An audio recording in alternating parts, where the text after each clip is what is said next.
Hola, fue ni March. Ni som ni le panga kum sang ni le som ni ani a. Hey, tun lai fileng mek COVID-19 awangin India rampum ma 21st day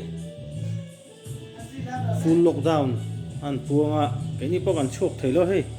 chung ko no pang ta kan in ai lom mai me hei helai ko ta hian han oma he ta ni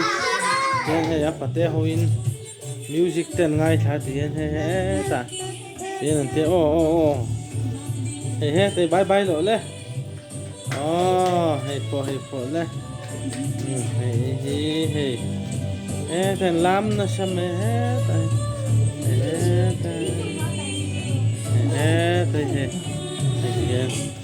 Mari bye bye rồi đấy.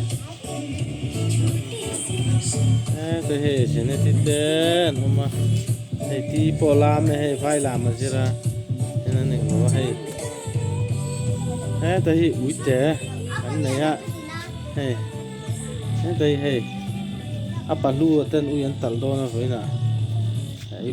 ấy phải về tụ rồi ngay ngót thì là hay ui thiền rồi cái nhìn con á tal đó nó nè hay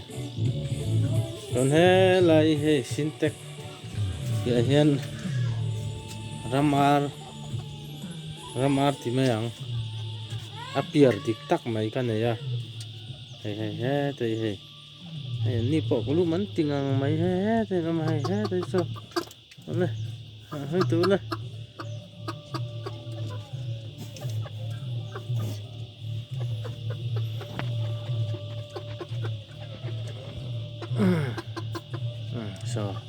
so nia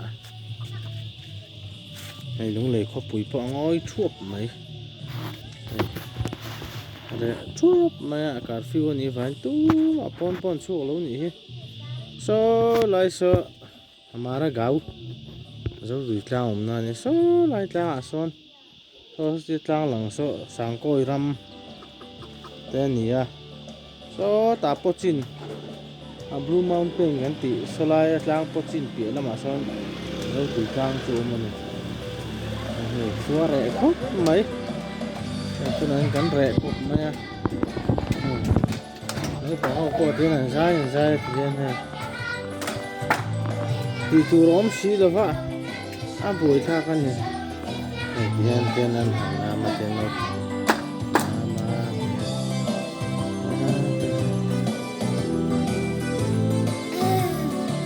Hello.